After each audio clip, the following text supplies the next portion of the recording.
Imagine you wake up tomorrow and money doesn't exist. You can't buy food, pay rent, or subscribe to Netflix. But even without money, you'd still face the same problem. There isn't enough time, energy, or stuff to satisfy everything you want. That basic problem is what economics is really about, how we make choices when resources are limited and our desires feel unlimited. In this video, we'll break down what economics actually is, how it shows up in your daily life, and the psychology that secretly drives your financial and life decisions. When people hear economics, they often think of money, Wall Street, or complicated graphs. But at its core, economics is the study of how society allocates scarce resources among competing uses. Scarce just means limited. There is only so much time, so much money, so much land, so much attention. Economists often define the field as the science of how people choose between different ends when resources are limited. In other words, what do we want? What resources do we have? How do we use those resources in the best possible way? This applies at 3 levels: individuals deciding how to spend time and money, businesses deciding what to produce and who to hire, governments deciding how to tax, spend, and regulate. A big theme here is trade-offs. If you spend an hour scrolling on your phone, you can't use that same hour to study, work, or sleep. Every choice has a cost, even if you don't see a price tag. Economists say our wants are virtually unlimited, but resources are limited, which creates scarcity. Because of scarcity, we constantly face trade-offs. Doing more of one thing usually means doing less of something else. A central concept is opportunity cost. Opportunity cost is what you give up when you choose one option over the next best alternative. If you spend $50 on a new game, the opportunity cost might be a dinner with friends or putting that money into savings. So, economics gives us tools to think about. What are my options? What am I giving up each time I choose? Is the benefit worth the cost? Economists sometimes assume people are rational decision makers who weigh costs and benefits to maximize their satisfaction or utility. But as we'll see, real humans don't always behave that neatly. Economics is often divided into 2 main branches: microeconomics and macroeconomics. Microeconomics focuses on the decisions of individuals, households, and firms and how they interact in specific markets. Think, why did you buy that brand of cereal? Why did that company raise its prices? Macroeconomics zooms out to look at the entire economy. It studies things like inflation, unemployment, economic growth, and government policies that affect the whole system. Questions like, why do recessions happen? Why does the cost of living rise over time?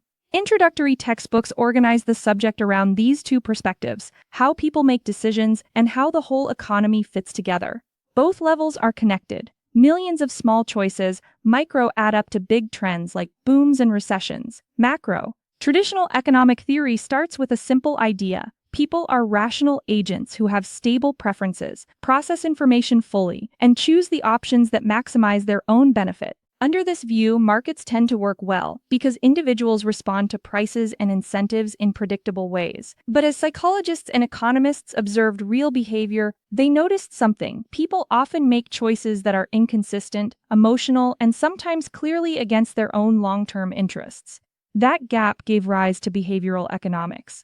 Behavioral economics blends psychology with economics to study how cognitive biases, emotions, and social influences shape economic decisions. Instead of assuming we're perfectly rational, it asks, given that our brains have limits, how do we actually behave in the real world? Research in behavioral economics shows that things like limited attention, inaccurate beliefs, and the way options are framed can systematically push our choices in certain directions. That insight is crucial for understanding everything from personal finance to public policy. Let's look at a few of the most important psychological forces that influence economic behavior. First, loss aversion. People tend to feel losses more intensely than equivalent gains. Losing $100 hurts more than gaining $100 feels good. This can lead people to hold losing investments too long or avoid beneficial risks because they fear potential losses. Second, overconfidence. Many of us overestimate how much we know and how accurately we can predict the future. In financial markets, overconfidence can lead to excessive trading or risky bets under the assumption, I know what I'm doing, when the evidence doesn't support that.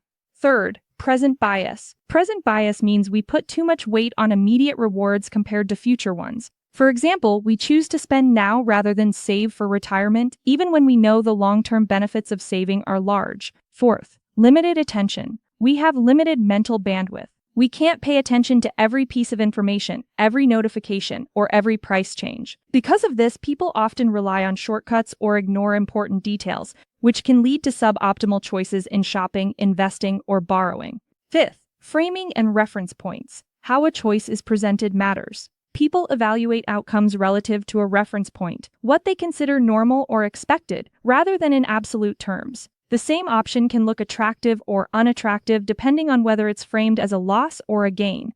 Finally, social norms and peer effects. We care about what others are doing and what they think is acceptable. Social norms and peer behavior influence decisions about spending, saving, education, and even paying taxes. If everyone around you is buying a certain product or investing in a certain asset, you may feel pressure to follow. Together, these patterns show that economic decisions are not just about cold calculation. They're deeply shaped by how our brains work and the social environments we live in. Let's bring this down to earth with a few everyday examples. Example 1. Online shopping and sales. When you see a limited time 50% off sale, it taps into loss aversion and urgency.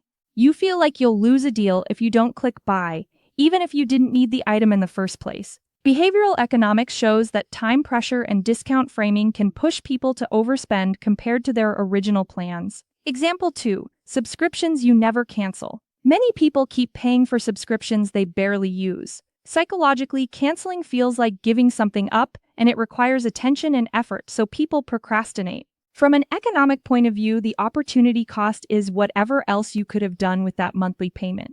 Example 3. Panic selling in the stock market. During financial crises, fear and anxiety can lead investors to sell assets at low prices just to feel safe. Behavioral research shows that emotions interact with biases like loss aversion, leading to decisions that hurt long-term returns. These examples show that to understand real economic behavior, you need both the logical tools of economics and the psychological insights of behavioral economics.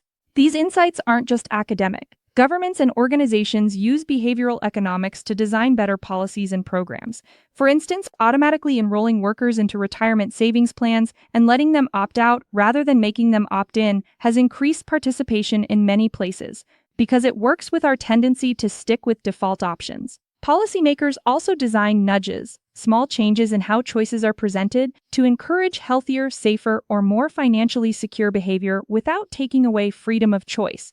Examples include simplifying forms, highlighting important information, or sending reminders at key moments. On a personal level, understanding these patterns can help you improve your own decisions. You might set up automatic savings to protect yourself from present bias, or create rules like wait 24 hours before big purchases to counter impulsive buying. Recognizing your own cognitive biases is a first step toward making more deliberate economic choices. So, what is economics? It's the study of how we use limited resources to satisfy many competing wants, from everyday personal choices to global policy decisions. Traditional economics gives us powerful frameworks about incentives, trade-offs, and markets.